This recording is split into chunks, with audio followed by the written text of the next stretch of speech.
আপনি জনগণের আস্থা অর্জন করতে চাইছেন, তাহলে কেন আপনার মধ্যে বিশ্বাস থাকবে না? আপনি যদি ভালো কাজ করতে পারেন, ভালো কাজ করার লক্ষ্য উদ্দেশ্য যদি আপনার থাকে, ইনশাল্লাহ জনগণ আপনার পক্ষে রায় দিবে।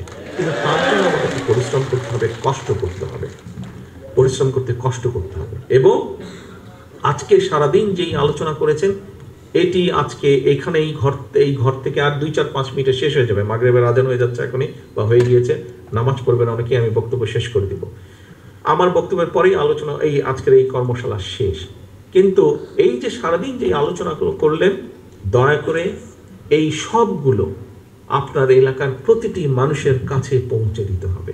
তার পক্ষে জনমত, জনসমর্থন আপনাকে অর্জন করতে হবে। আমি তো বলেইছি, আপনি এই যে 5টা ঝুলিয়েছেন, গলায় কার্ডটা আছে, আপনার নামের পাশে আপনার একটা পদবি আছে, অর্থাৎ ইউ আর এ লিডার। আপনি একজন নেতা হিসেবে উপস্থিত হয়েছেন, এবং নেতা হিসেবে আপনার কাজ হচ্ছে, অন্যতম প্রধান কাজ হচ্ছে দলের পক্ষে জনসমর্থনকে একত্রিত করা, জনসমর্থনকে ঐক্যবদ্ধ করা, দলের পক্ষে জনসমর্থনকে এক জায়গায় নিয়ে আসা।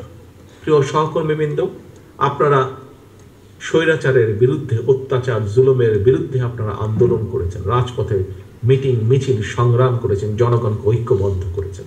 আসুন এবার আমরা জনগণকে ঐক্যবদ্ধ করি দেশ গঠনের জন্য।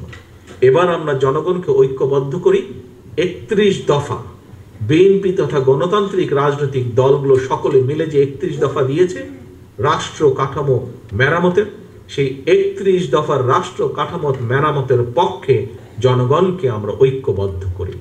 আজকের এই কর্মশালায় এটাই হোক আমাদের শপথ, এটাই হোক আমাদের প্রতিজ্ঞা, যে আজকে থেকে আগামী জাতীয় নির্বাচন পর্যন্ত আমরা প্রতিটি শহীদ জিয়া, খালেদা জিয়ার প্রতিটি কর্মী আমরা 31 দফার পক্ষে আমরা জনগণকে ঐক্যবদ্ধ করব। 31 দফার পক্ষে জনগণকে আমরা বিএনপির সমর্থনে ঐক্যবদ্ধ করব। এটাই হোক আজকে আমাদের কর্মশালার প্রতিজ্ঞা, এটাই হোক আমাদের আজকের কর্মশালা।